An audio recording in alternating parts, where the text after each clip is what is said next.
Hi friends, welcome to our channel. I am C A Shyam Lahoti. तो आज हम लोग देखेंगे GST on rent. GST on rent में पिछले कुछ दिनों में फ्यू चेंजेस भी आए हैं और थोड़े कन्फ्यूजन भी है। कहाँ जीएसटी का पेमेंट फॉरवर्ड चार्ज में करना है, कहाँ रिवर्स चार्ज में करना है, कहाँ जीएसटी एग्जेम्प्ट है। तो अगर एक प्रॉपर्टी है तो प्रॉपर्टी कॉमर्शियल हो सकती है या रेसिडेंशियल हो सकती है।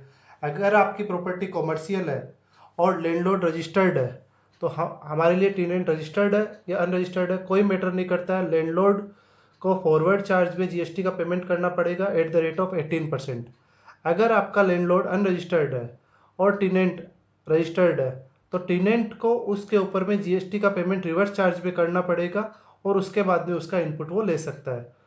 अगर आपका कॉमर्शियल प्रॉपर्टी है, लैंडलॉर्ड भी अनरजिस्टर्ड है, टेनेंट भी अनरजिस्टर्ड है, तो जीएसटी का कोई मैटर ही नहीं आता है क्योंकि दोनों ही अनरजिस्टर्ड है।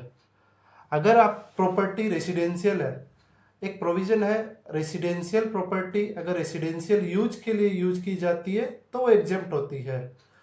तो रेसिडेंशियल प्रॉपर्टी है, लैंडलॉर्ड अगर रजिस्टर्ड है और रेसिडेंशियल यूज के लिए किया जा रहा है तो वो एग्जेम्प्ट है। लेकिन अगर रेसिडेंशियल प्रॉपर्टी लैंडलॉर्ड रजिस्टर्ड है और कॉमर्शियल यूज के लिए दिया जा रहा है तो लैंडलॉर्ड को जीएसटी का पेमेंट करना पड़ेगा फॉरवर्ड चार्ज में।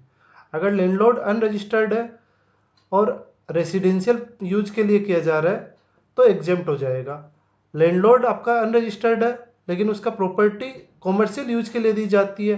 टेनेंट अगर रजिस्टर्ड है तो टेनेंट को जीएसटी का पेमेंट करना पड़ेगा रिवर्स चार्ज में। और कॉमर्शियल प्रॉपर्टी रेसिडेंशियल प्रॉपर्टी अगर कॉमर्शियल यूज किया जा रहा है लेकिन टेनेंट और लैंडलॉर्ड दोनों ही अनरजिस्टर्ड है तो जीएसटी का कोई मैटर ही नहीं आता है। मैंने इस पेज के अंदर, इस चार्ट के अंदर में दोनों चीज़ों को एक साथ समराइज कर दिया है। आप चाहो तो हमें मेल कर सकते हो ये चार्ट लेने के लिए, अदरवाइज आप हमें कमेंट कर सकते हो। We will mail you the chart. For more updates kindly like, share and subscribe. Thank you.